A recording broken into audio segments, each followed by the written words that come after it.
Okay. So when Bulldogg gets on, I'll kick it over to him. But, you know, when it comes to closing, I'm going to just share a couple thoughts as we wait for Bulldogg to jump on. I think a lot of times we think of closing as an event, and that creates a lot of anxiety for people, is when you think closing is an event versus something that you're doing from the get-go, from the start. And, you know, one of the things that I always try to teach our team, you know, really is two main things. Number one is that the phones are by far, to me, that's the most important part. If the phones are not executed properly, I think nothing else works properly. The second thing is that you've got to have three things at the beginning of a presentation for you to set yourself up to be a high closer. And that's control, rapport, and trust.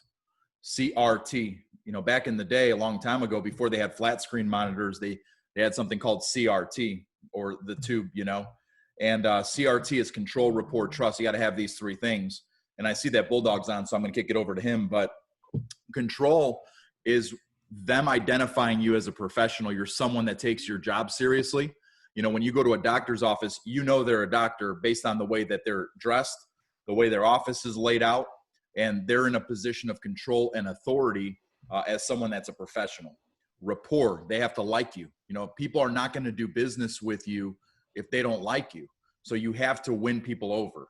And what I always share with people is that C.S. Lewis, the famous author, you know, said that a friendship begins when one person looks at another and says, "You too." And so, you know, try to have as many "you too" moments as you possibly can when you're in a house. And the last thing is trust. You know, if I can have the best lines, I can have the best closes, I can have the best whatever, but if you don't trust me, nothing that I say is really going to matter.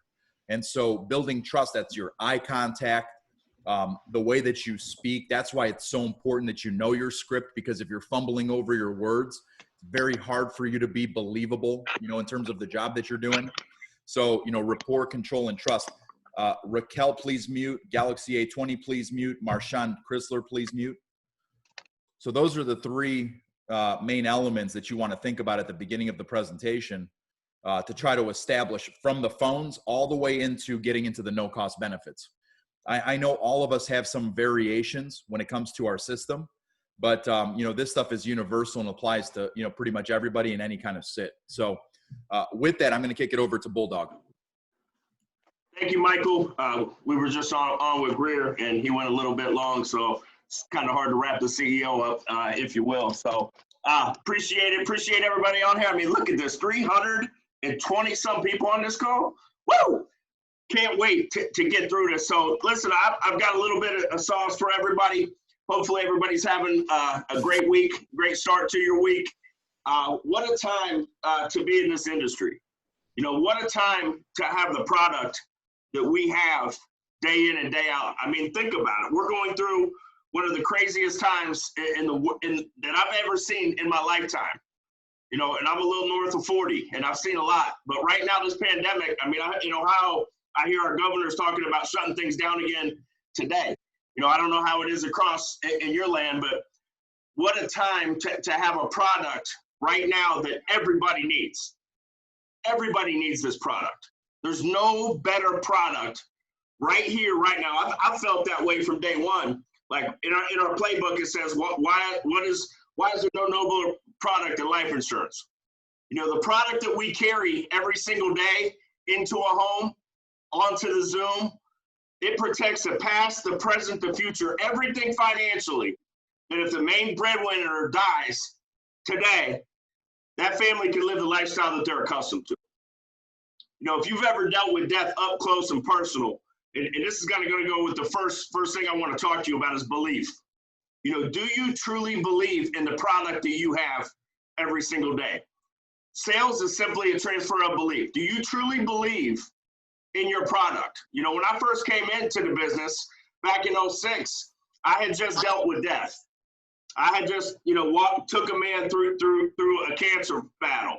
You know, my mentor in the nightclub business, which is where I was prior to coming here, you know, my mentor had gotten lung cancer. I can remember sitting by a fire with this man, you know, just sitting by a fire at night, just talking some game plans, and just talking about life. This guy took me in at 18 like he was my father, away from my father. You know, my parents went through a divorce, and they had some situations. So I was kind of on my own, went off to school. And this man took me in just like he was my father. I remember him looking at me and saying, "Hey kid, I got to talk to you about something." You know, they found a spot on my lung. They found a spot. And I'm like, "Well, what's a spot?" He's like, "It's cancer." You know, and this guy smoked Marlboro Reds like it was his job, probably 3-4 packs a day. I mean, you never saw him without one. So, you know, he got lung cancer. I remember at that time, you know, the club was kicking. He was my mentor. He owned the nightclubs. The clubs were kicking. Everything was going good. Money was flowing. Every toy in the world. Just had a daughter. Just got married. Just got sober as well. You know, he was an alcoholic. And he came to it when his wife got pregnant. He said, "I'm done drinking." Went through the program, got his life straightened out, and boom, got lung cancer. You know, I remember everything financially was going cool, and I remember the fight that we went through, and I remember seeing what the family was like at the end. You know, from traveling from Kent to the Cleveland Clinic every single day. You know, we talk about this every day with our cancer presentation. We talk about all the out-of-pocket expenses. You know, I can tell you it costs money to go from Kent to Cleveland every single day. Gas money. We had to pay to park. We had to eat while we were there. I remember he had a cancer plan, and it wasn't with American Income, but he had a cancer plan that kicked money back into their pocket. But when that ran out, I saw the family go through a financial struggle. I saw the day that he died in my arms, mind you. I was carrying him to the restroom, and he died in my arms of lung cancer. One of my truest mentors, one of the people that changed my life, died in my arms. You know, so then I saw life insurance come into the home. He had a $500,000 policy. I saw $250 go to his daughter, who was 5 at the time, who's now 23, and he's my goddaughter, and is now moving to Columbus this month. So that's a whole nother story. But I remember seeing $250 go to the wife, and I saw them be able to grieve like they should. Like everybody, when someone dies, gang, everybody's going to bring a bill. Everybody's going to bring a bill. Like the mortgage still comes in, the car payments still got to be done, the credit card. When someone dies, their medical bills usually don't just evaporate. Somebody's got to pay for them at the end. Our company, and Mr. Suresh talked about this last week, our company provides a check to someone at the worst time of their life so they can kind of get their head clear. So they can grieve, so they can go through that adjustment period. You know, we're going to be the hero one day when everything's going crazy in someone's life and they don't know, like they don't think about their paycheck dying. That's why I love the paycheck protection. You know, it continues a paycheck into the home for 3 to 5 years. No one thinks their paycheck's just going to die, but it does. You know, when you're not everybody, here's one thing I talk about in homes a lot. Not everybody that goes to work today is going to make it home from work. Not everybody that goes to work today is going to get in their car, drive to work, do their job, and get home. You know, you can think about how many car accidents you see just on maybe a trip across town. You know, somebody could have died in one of those. Not everybody that goes to work makes it home, and not everybody that goes to bed at night wakes up in the morning. Sorry, dude. You know, think of the passion level it takes to give a presentation with that thought process in mind. I know what it's like to go through the motions. Somebody's not muted. If you could mute, please. I know what it's like. I know what it's like to get caught in the motions. You know, imagine the passion level and the belief that you need to have in this product, that you're going to be the hero someday. You're going to be the one that protects the future, everything financially that breadwinner would have been. So you got to serve with passion. Mr. Suresh coined it, serve, not sell, serve with passion. You know, when I talk about benefits, when I present in the home, it's passion. It's not going through the motions. You cannot go through the motions. Think to yourself, everybody's got a 2 o'clock appointment today, right? And you know for a fact somebody's going to whisper in your ear before, hey, this person's going to go to the grocery store afterwards, and they're going to die in a car accident at 4 o'clock. Like you got this inside information that somebody's going to die at 4 o'clock. You got an appointment with them at 2 o'clock. Kimberly, how passionate would you be in that presentation? How much would you study before that presentation? How on point would you be with your rebuttals? You know, think about that. Eventually, you're going to be right. If you haven't got a death claim yet, your first death claim, that like opened my eyes to what we do. You know, at first it was fun with the competitions and the bonuses and the money and all that was great. But when I got a death claim, it really hit home to what we do and the reality of the product that we have, and my passion level for people, and my passion level for getting enrollments and making sure people make the right decision. That's why everyone on this call was hired. You know, whoever hired you believed that you could help somebody make that financial decision. You could help somebody make the right choice for their family. That's, at the end of the day, that's why you were hired. The person that got interviewed before you might not have been able to make that decision. You know, you were hired based on being able to make a decision. So when your belief is set, when you really, truly understand the value of what you have, I think it's lights out. Closing's not even about closing, gang. Closing's all done proactively, up front. Like, we know, I don't know if you, Kimberly Blair, where are you from?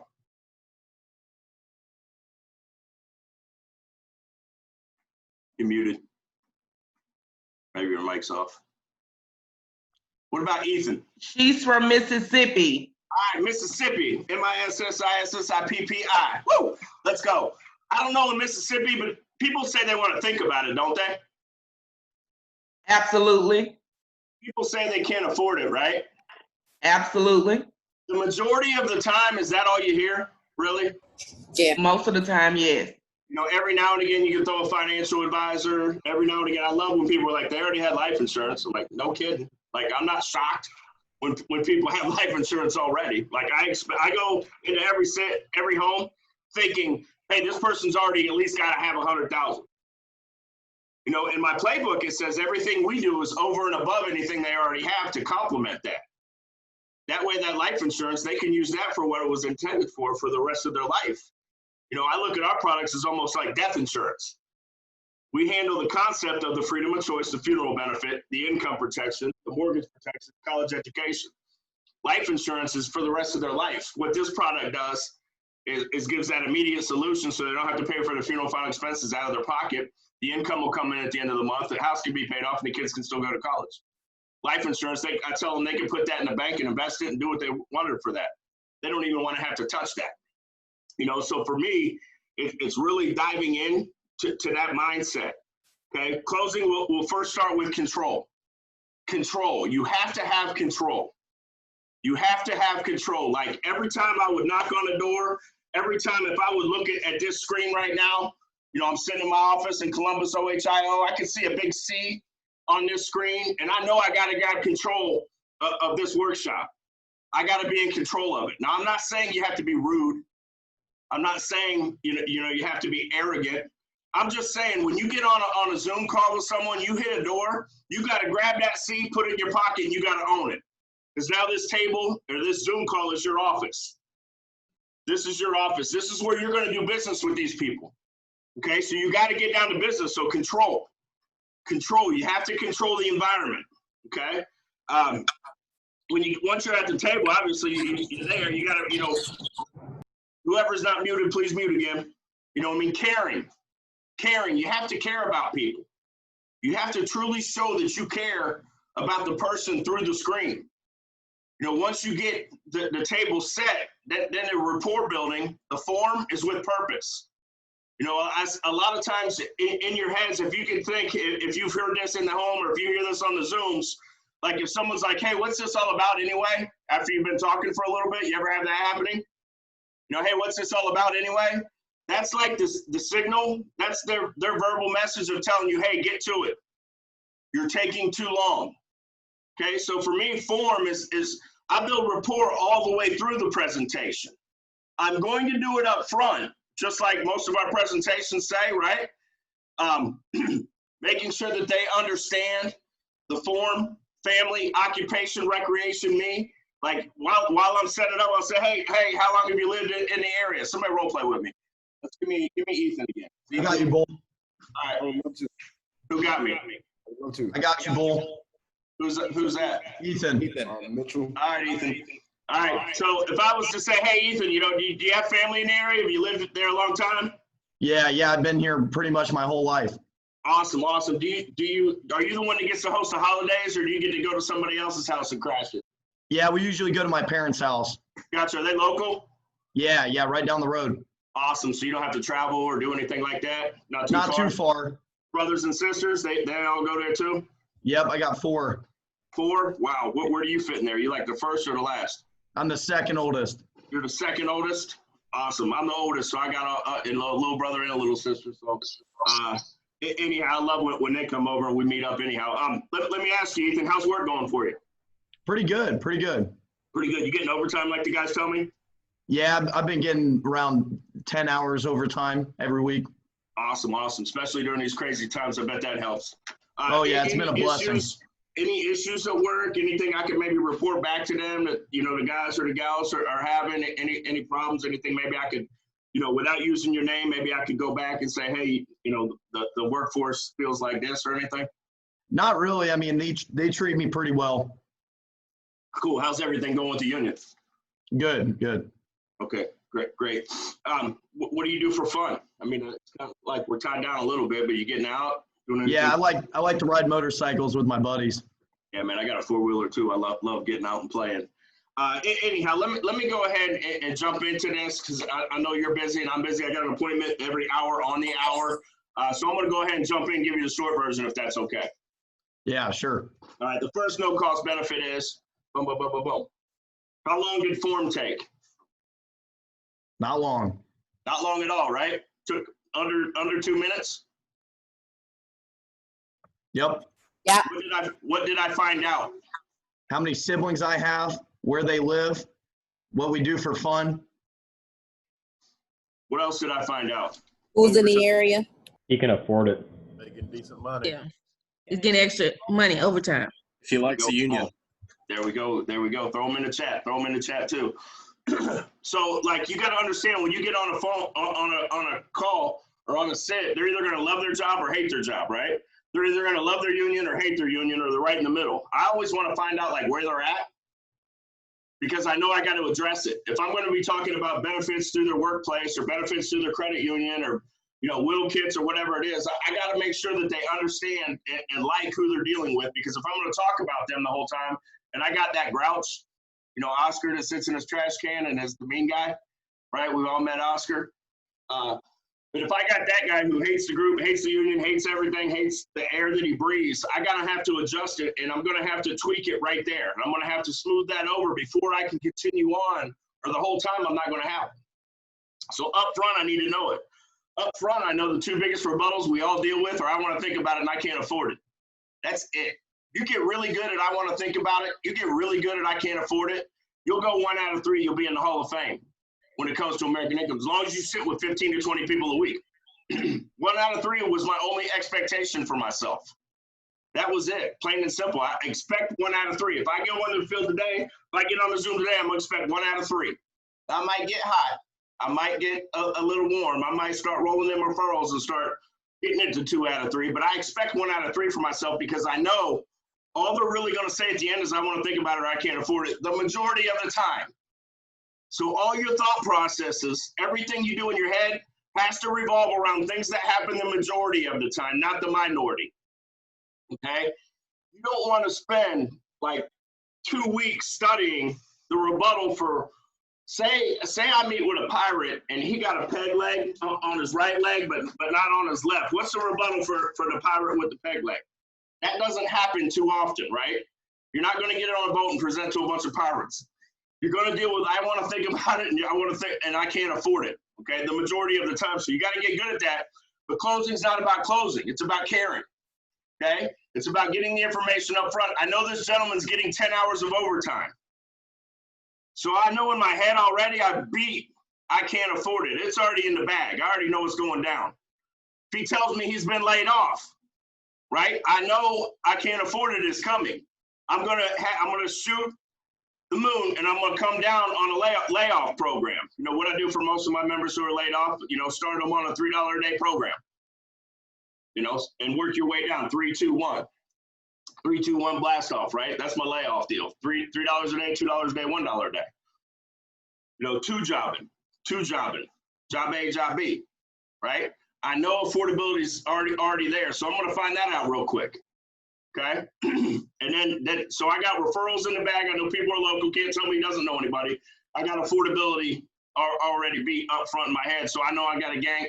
game plan in my head around I want to think about it because I don't want this person saying something silly at the end like I want to think about it, right? So my care, when it comes down to caring, you got to take enough time to figure these things out proactively because you already know the answers to the test, gang. You already have the answers. Keep everything going. I want to think about it and I can't afford it. Cost doesn't have, it doesn't matter about cost. You know, cost is, you know, people buy things for what they do for them, not how much it costs. Never ever prejudge someone thinking they can't afford it. Maybe because you and your financial situation wouldn't spend $300 on benefits, but because Joe wouldn't spend $300 doesn't mean Mary won't. You know what I mean? People buy things for what it does do for them, not for the amount of money it costs. Like I've heard people say that they can't afford it at $100. I've heard this, right? But if I flipped it back and said, you know, hey, Ethan, if they give you this program at no cost, you would jump all over it, right? Everything, right? The freedom of choice, the income, the mortgage, they give it that at no cost. You jump on it, right? And Oh, they'll say, absolutely. yeah, absolutely. You know, so what if the program is $100 for the freedom of choice, the income protection, the mortgage protection, college education? What if it also came on Friday? By the time you get back from work, your yard is going to be cut, right? Your pool chemicals are all going to be in your pool, and there's going to be a case of beer on your porch. You would get $100 there, right? Yeah. That wouldn't be a problem if it also came with your yard cut, your pool chemicals, and a case of beer on Friday by the time you get home for $25 a week, $100 a month. That's not a problem. Right. So it's really about the money, you know. So it's perceived value, if that makes sense. You know what I mean? People will buy things for what it does for them. Stick to the concepts, gang. Stick to concepts. Concepts sell. I remember coming in wanting to sell life insurance. You know, after I got my life insurance license or whatever, the truth be told, I didn't even know until training class we were doing life insurance. I just knew I needed the license, right? So, like, I really bought into concepts because I understand concepts. I understand concepts. I understand freedom of choice. Taking that freedom of choice document, that union funeral voucher to the funeral home. Hopefully you caught that one. The freedom of choice, the union funeral voucher that pays for the funeral and final expense so your family doesn't have to. I understood them taking that to the funeral home. 2 checks getting cut, one to them, one to the funeral director. I understood the concept of that. You know, I understood income protection. The concept of when the paycheck dies and the member dies, a paycheck coming in tax-free the way we like it. I understand that concept. Like imagine going into someone's home and saying, hey, I've got a $30,000 whole life for you, a $150,000 10 RNC, and $200,000 ADB. Would you like that today?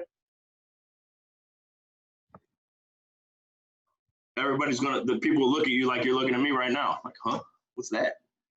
No, but when we talk about a package of benefits and stay conceptual, the whole world opens up. The whole world opens up. So stay conceptual. The mandatory read-off letter. You know, whatever rebuttal you're getting at the end, the majority of the time, you got to peel it back into your presentation, right? Whatever rebuttal you're getting can be adjusted in your presentation proactively. So if you frame the debate, you win the debate, gang. Frame the debate, you win the debate. The mandatory read-off letter. I know I see this so often from new reps. I see this so often that people are afraid of the mandatory read-off letter because they're afraid to get shut down in their presentation, right? So, Ethan, we're going to role play again. The next thing I have for you, Ethan, is the mandatory read-off letter. It kind of explains the enrollment process and how everything's going right now. Basically, what the letter says, I'm going to recap it for you because I promised you the short version. If you're nodding your head yes, thinking, wow, these are some great benefits, I can see why everybody's enrolling, and I can see why my group set this up. Then they ask you to enroll today during your service period, just in fairness to all the other members that I got to visit. You know, on the flip side, if you're thinking, wow, they're great benefits, but they just don't serve a need for me, then they actually ask that you don't enroll today. But either way, you and I, Ethan, we're going to try to make that decision today, just in fairness to all the other members in your group that I got to get in front of. Like, how many people are in your group, Ethan, in your union? There's quite a lot. Quite a lot. I mean, it took me probably 75 phone calls to get a hold of you, right? Yeah. You can make a joke about it at this time, right? It took me 75 times to get a hold of you. I got to try to get in front of everybody. So they haven't done like an enrollment process. Like you rolled in your health benefits, right? Yeah. All I'm doing today is handling the life end of the benefits. You're going to love what they have set up for you. You're going to know it's basically a no-brainer. And then I'm going to get an officer report form that goes back to your group, lets them know I was kind, I was courteous, and which benefit you like the most. Does that make sense? Yeah. Yeah. So either way, today we'll try to make a decision today. Mary, are you with me? It's like an enrollment-like basis. They check and recheck the benefits. If you see the need for the program, jump it today. If you don't, on the flip side, no big deal either. I'm not here to twist your arm. Okay? Okay. Yeah. Joe, you're a big guy. I'm not going to twist your arm at all, especially through this Zoom call. It's hard to reach you. You ran over there. So either way, we'll try to make that decision today, okay? Sounds good. All right. So I see new reps get to the end of the read-off letter. They'll be like, either way, I got decisions got to be made today, just in fairness to all the members waiting to be visited. I'm going to get an officer report form, goes back to the group, lets them know I was kind and courteous. Does that make sense, Ethan? Yeah, I guess. Okay, great. The first benefit has to do with your final expenses. At some point, your family will have to deal with this. I'm going to go ahead and let this video play to show you how that works. Right? They'll just throw that little make sense at the end of the read-off letter. Does that make sense? Yep. Okay, the first benefit has to do with final expenses. They'll jump right to it because they're afraid to get shut down. You know in your head, I want to think about it's coming.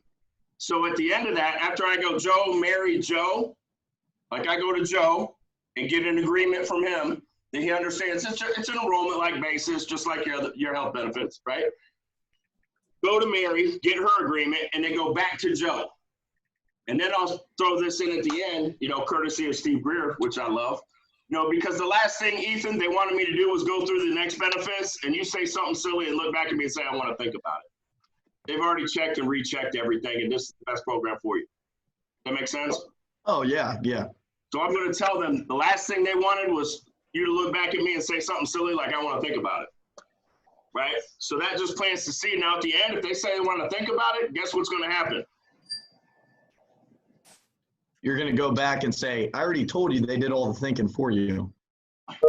Proactively, I've already planted that seed. One of those two is going to go back to my read-off letter and say, do you remember when he said it was like an enrollment-like basis, honey? Like either way, we had to make a decision today. At that point, let her close for you or let him close for you, and you just like put your head down and look busy or something. You know what I mean? Let them do it. Don't jump in. Just let them close each other. Guarantee you this will work and get you at least 2 to 3 more sales a week. Guaranteed. If you only get 1 more sale a week from tying this mandatory read-off letter down, think what that will do for your ALP. 1 extra $700 deal. 1 extra $800 deal. You know what I mean? It's all proactive and it's all psychology. It's all between the ears. Closing happens throughout the presentation with your tie downs and getting agreements from them. So at the end, right? Like every question in your presentation is designed to go yes. Would you agree? Like, does that make sense? I'm sure you can see why having the final expenses set up will make one of the worst times in your life a little bit easier. Do you see how that would work, Mary? And then Mary will say yes. And then I'm going to ask why. Right? After you get an agreement, Ethan, I'll go back to you. I'm sure you can see why having your final expenses set up will make one of the worst times a little bit easier for Mary and the kids. Would you agree? Yeah. Why? Well, I mean, I just don't want them to worry about that. Worry about what? Worry about taking care of my funeral, like when I die, because I'm sure they'll be pretty upset. Well, I hope you'd be upset, right, Mary? It's either the best or the worst day of her life. Just depends on how you are. Just kidding. So Mary, do you see he wouldn't want you to have to worry about that? Does that make sense, Mary? Do you see why they had this set up? Mary will say yes, and then you'll say why again. You know what I mean? I want them to tell each other all the way down, each benefit. I want them to tell each other in front of each other why they want the benefits. Then at the end, it's a no-brainer. Does it make sense? Yep. See, you got to wait for somebody to respond. First one that talks loses, right? Don't oversell. Don't be afraid of that awkward silence at the end. Basu, you still there? Sure am. any questions that you got from the gang? I know you wanted to shoot me some questions on some mindset things when it comes to closing, but gang, if you just get the agreements and you rock the mandatory read-off letter and you get that form done and you get to it quick, you got to have a timer in your head. You got to be to paperwork within about 25 minutes in your presentation. You got to move. Can you talk a little bit about how many times, Bulldogg, you will close in a home, and I'm sure it's more than one. You know what I mean? You don't get one objection, then say, "Oh, thanks a lot, I'm out of here." So how do you keep the momentum going as you go through multiple times? Gotcha. So Basu, give me the rebuttal at the end. Listen, and you know, we practice and we study these objections. Like, you know, we get to the end and people say, "I want to think about it." That's not how they do it. They try to sell you. So they'll be like, "Oh, you did a great job. You know, the benefits are great." And I can see where there's a need for it. But right now, you know, our hours have been cut. You know, we're not making as much money. Actually, we're like behind now on rent. And so there's no way that we can add any more bills. It's just impossible. But if you call us back in about 2 months, I think we'll be in a better spot and we should be able to do this. Yeah, man. Mike, I can understand. I mean, the world is crazy right now. You know, it seems like we're all like living paycheck to paycheck or week to week. We don't even know, you know, they could come back on and say everything's shut down again. So, you know, but Mike, I know you're the one that always works and you're the one that always kind of figures it out and make ends meet. Like if they were to adjust your taxes tomorrow and said, "Hey, you know, it's going to be an extra $100 a month," you would probably figure it out, wouldn't you? I mean, I wouldn't have a choice. Yeah, absolutely. So, you know, Mike, I don't know if you remember from the income protection, when you die, your paycheck dies with you. Yeah. So if you were to die today, you're 40 hours and she probably works 60 hours in the home. So she's going to still have to work her 60 hours and try to find a way to pick up your 40 just to keep things moving. Imagine what that adjustment would be like. You know, so, you know, it really comes down to, you know, are you getting the best deal? And we've already established that. I mean, on the open market, if you were to go do a prepaid funeral, those are a couple $100 a month. Income protections, I mean, on open market, it's probably $600 a month. And all they're really talking about, Mike, today is set that 1 hour pay aside a week and protect the other 39 so that Mary doesn't have to on the worst day of her life. That makes sense? It does make sense. You know, but the thing is, I mean, there's literally no wiggle room right now. We don't even really have the money in the account. You know, we're just going. I can understand that, but you know, I know they're probably getting comp time, and I know they've got unemployment, and the union's always got something set up, and the government's helping as well. However, listen, Mike, it's not really your wallet that even qualifies you. It's more your health. So what I'm going to do, Mike, is I'm going to ask you some medical questions just to see if you can even get it while you're trying to figure out the money in your head. I'm going to ask you some medical questions to see if you can even get it, because we know two things right now. You know, we know that you're never going to be as young as you are today, and you're never going to be as healthy as you are today. So the most important thing to keep the program is getting your foot in the door during the enrollment period. We can figure out the money in a second. Let me see if you can even get it.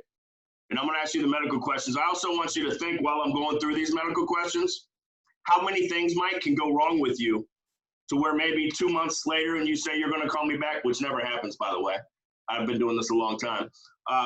You know, you could maybe think about it, and then, you know, one doctor visit, now you can't even get it. I mean, the underwriting is getting stricter and stricter these days. I mean, if you get COVID while you're going through it, they decline.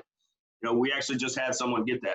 Yeah, so right now, you know, what we need to do, I'm going to see if you can even qualify for the benefits while you're figuring out the money in your head. Okay.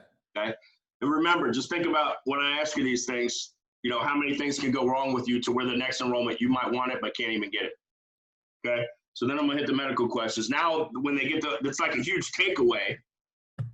Instead of trying to give it to them, which I see refs do all the time, right? Most refs would just hammer the money. Well, I'm going to just take the whole program away from him. I know he wants it because they just told me what and why they want all the way through my presentation. Now I'm going to take it away from them because what people want, what they can't have, right? We're all like that, wired as human beings. We want what we can't have. So you got a huge takeaway. Now these medical questions are really going to count for something. He's thinking to himself, wow, how many things can go wrong with you? I don't care if I got all no's and it's a clean app. I'm going to look at that thing and be like,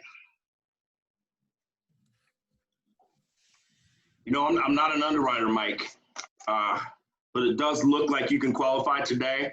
So the most important thing is us locking your current age and your current health in. All I'm gonna need is your doctor's name, address, and phone number, and your driver's license real quick, and I can get this done. At that time, he's either gonna get up, get his driver's license, or I'm gonna rebuttal again, and then money, I can drop it down, right? Yeah, money is one that you can easily, work. And that's what you want to do, is you want to make every objection about money if you can. Yep, that's the only one you should hear at the end, is the money, because that's the one you can control the most. And what I like to do is go from 30 whole life to 20 whole life to 10 whole life, because that's going to be the biggest drop in the money, yet it leaves the rest of the benefits in place, if that makes sense.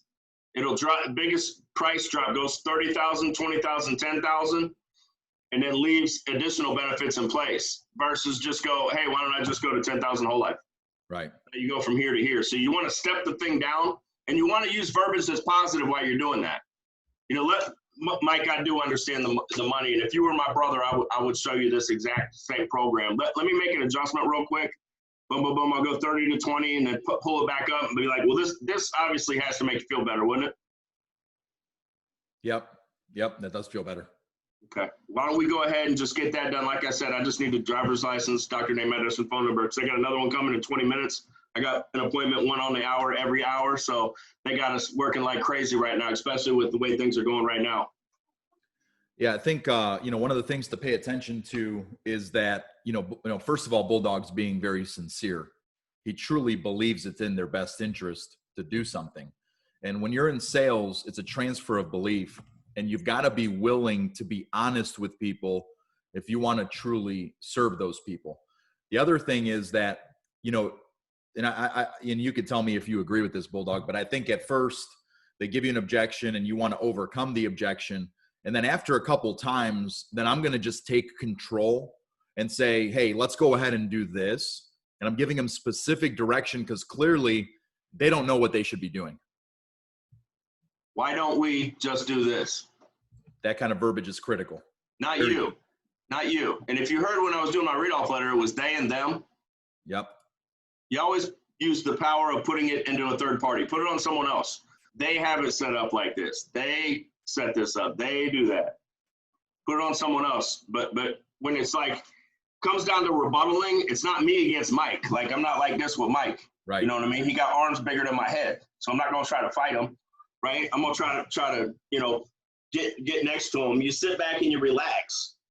Right. Sit back and relax when you rebuttal. You don't want to be just like up in their grill. You sit back. I can understand. Agree. Mike, you love this workshop. Agree. Mm-hmm. Isolate. The first thing you do with any rebuttal is you agree with it, because they're not expecting you to, right? You agree with it. I can understand that. I'm the same way. My wife and I don't like to make snap decisions either, but Mike saying no today is a snap decision as well, isn't it? So if I was gonna err in making a snap decision, it would definitely be making a decision that was in my family's best interest than not. That's right. So I'm always gonna agree. Isolate exactly what the rebuttal is, right? It might not even be, I want to think about it, could be the money. I want to think about it, could be, I really want to think about it. So I want to think about, like, dropping the money down is not the best way to get around I want to think about it. You can leave coverage on the table for the family, and you can leave money on the table for you. I see people get, I want to think about, well, the first thing to do is go from a $150 program to $1 a day, when that wasn't even the rebuttal. Agree, isolate, and then get back into the assumption of the enrollment. Would you agree, Bulldogg, that one of the big stumbling blocks for agents or lower performers in closing tends to be that they believe the things that the other person is telling them, the client is telling them, hey, we can't afford it, or we don't have the money for it, and they start believing sales are made in the house, baby. They don't have the money. A sale is always made in the house. It's either you selling them on why they need the program, or them selling you on why they didn't. And if they sold you on why they didn't need the program, you should recruit them and get them in here, because they're good at sales. Yeah, that's right. You know what I'm saying? That's right. They need the program. They need the product. Assume that they already have $100,000 of insurance. So another thing I think is really important for you all, and it was important for me, I always compliment any coverage they have. Like, I've been in the field. Mike can tell you when I go in the field what happens. He's been long enough to see that some of you are as well. but I've never, ever, ever pulled a policy. Mhm. This is just me. Why complicate it? I've never said, hey, go get your policies. Let me see them. I've never done it, ever, in my career. One, they've already qualified for it. Two, in my playbook, it already told me whatever we do in the house complements anything they already have. They believe in it. They qualify for it. I'm not a professional on their policies. You know, I'm a professional in American income products. So I'm always going to complement them, and then I'm going to spend it real quick. So I would say, Mike, I know you told me you had $100,000, and that was smart of you, Mike. That was smart of you. It shows that you're smart with your money and you care about your family, which I would expect you to, Mike. However, when you took that $100,000 out, what were you protecting, Mike? I just wanted to get life insurance. That's what most people said. They got it, they pay it, they don't even know what it does, right? Yeah. That's why I love our products. They're designed for each specific need, from freedom of choice, paycheck protection, to mortgage, to college education. We know where that money's going. But say you had 100. Most people tell me when they have 100, they took it out to protect the house, right? Mhm. Because would you agree that your house is your most important thing that you own? Yes. Well, you don't really own it, though. The bank does, right? Because you still owe on it. Yeah, that's right. Let me ask you, how much do you owe on your house, Mike? I owe $147,000 on it. Gotcha. Smart. So you got $100,000 to pay off the 140, but then what about that other 40? I'm hoping that my wife figures it out. She's probably gonna figure it out. She's gonna have to pick your 40 hours up on top of everything she brings into the house already, right? Yeah. And I think that they estimate. I know you said your wife stays at home, so she's your cook, she's your counselor, she's probably your assistant. Does everything. I mean, without my wife, I would have to hire a full staff. And anybody that knows me knows I'm a little bit high maintenance. I got people for people. Mhm. But Mr. Serace taught me that last week. He's like, when you don't mow your grass or you don't paint a room, you hire somebody to do it so you can put more time into your business. But, That's right. anyhow, I'm spending it, right? I'm like, okay, you got 140. What about the other 40? You know, and then they got the funeral and final expenses. Most people don't have, you know, even if you went with a cheap funeral, went with 10,000, that's 50. We're down now. So we got $100,000. That was a great start, Mike. That was smart of you to have that. Now that can go for whatever you wanted it to go for. So you can take that, put it in the bank. I know in Ohio, legally, they can take up to 6 months to pay out. These benefits typically pay within 10 to 12 days upon proof of death. It's very important that you always say upon proof of death. You don't want to say, hey, this is going to pay out in 8 to 10 days. And then what if it takes 2 weeks to get the proof of death in? You know, so usually I always tell people 10 to 12 days upon proof of death. So that 100,000 you had, you could put that in the bank. She can use it for the rest of their life. What this will do is cover the death. This will take care of the funeral final expenses. She doesn't have to worry about that. This will take the income in. The mortgage will be paid off, and the college kids can still go to college. Make sense? So great that you had that 100. Smart, great start. Right? I always build it up instead of tear it down, because they're like, if someone's selling me something, if they start to tear down what I already have, I don't even want to talk to them, really. You know, so I always try to put myself in their shoes. So I compliment, because it is smart of them.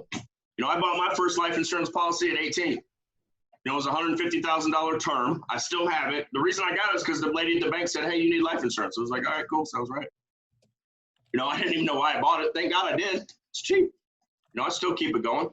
Good combination of everything, but always compliment and then spend. That's my personal belief. You know, I don't want to go against anything anyone says, but I found that when you compliment them and then you spend it, I used to think $100,000 was a lot of money. It's not. It's like a $100 bill, right, Mike? Yeah, that's right. Like you got a $100,000 policy, you pay for the funeral, you crank into that. Like, let me ask you, Mike, if you were to go to get, Daisy sends you to get milk today, or sends you to go get Whataburger, I'll do something that we could really get to, right? Daisy sends you to Whataburger with a $100 bill or a $20 bill. Which one are you going to use? The 20. Why wouldn't you use the 100? Because I know that our 2 meals are exactly $19.57. See, that's also why I use a $10 bill in that analogy. But I know when Mike goes to Whataburger, he got to feed his big guns under that shirt. So I know it's at least $20 for him. But you know, the same thing happens with a $100,000 policy, Mike. The second you go into the funeral, and there's 10,000, now there's 90. Then you get a few things here, a few things there. Before you know it, that $100 bill's gone. So is that $100,000 policy. You know, so you can use the $100 bill analogy too. Love it. Cool. Got time for one more? Yeah, just really briefly, you kind of hit on this already. Can you talk a little bit about why it's so important to build up what they already have? Yeah, it's one, they believe in it, and everything's tied to belief, right? I don't want to have them have something that they believe in, they qualify. I don't want to replace something that I'm not even sure about. Like, I don't understand their products. Right. In my head. You know what I mean? You could be the insurance guru, but if there's one line in their policy that does something else and you would tell them to go ahead and replace it, right? And then you say they go ahead and cancel the day they enroll with you, right? Which should never happen. That's right. And then they go through our underwriting and they get declined. Now they canceled that one, and now they got now I've created a mess in someone's home. I didn't help them, I hurt them. You know, so for me, bad advice. Yeah. I'm like, I want to give them good advice. I know my products really well. I know they qualified for that at some point, so it's good that they have it. Like, I've never heard of a beneficiary coming back and saying, hey, Bull, we had too much money with these insurance policies. Like, we're going to give you guys an extra $50,000 back. We didn't need it. You know, but I've seen a plethora of people that call in for claims that I've handled. They're like, man, over the years, we've had people come out and offer us more. We never did. I sure wish we did. Now, you know, so it's important that you understand that. Give them good advice. Help people. Serve them. Care about them. I mean, treat every single person just like they were your mother, your brother, your aunt, your uncle. That's right. You know, and don't be boring. You know what I mean? Enthusiasm. You got to have passion for what you do. You got to be enthusiastic when you talk. Like, if I was talking this whole time just like this, and we were going through all these benefits and these closes, and you know, what do you think? Do you think you would listen to me at all? Like, some of you just, like, I see body language, like some people just went like this just when I started talking, you know, like this. But if you're alive, if you've got passion for what you do, if you can transfer your belief into somebody, you can keep the room. Look, all the hands went off the faces real quick, just when I changed my voice. You know, and keep your head nodding when you're getting agreements. Bobblehead them, right? Look, I'm seeing some bobbleheads right now, right? So understand the psychology behind things as well. Enthusiasm, if you look at the last four words, I am sold myself. Be sold yourself, serve with passion, get excited today. Let's close a boatload of deals. The company's counting on us all month long. Let's come together, kick some ass this week. If you can unmute your mics real quick, this is a favorite part of every workshop that I've ever run, because everybody loves unmuting their mics. Everybody loves unmuting their mics in America. No. We give this thing a big woo, OHIO, show them how we do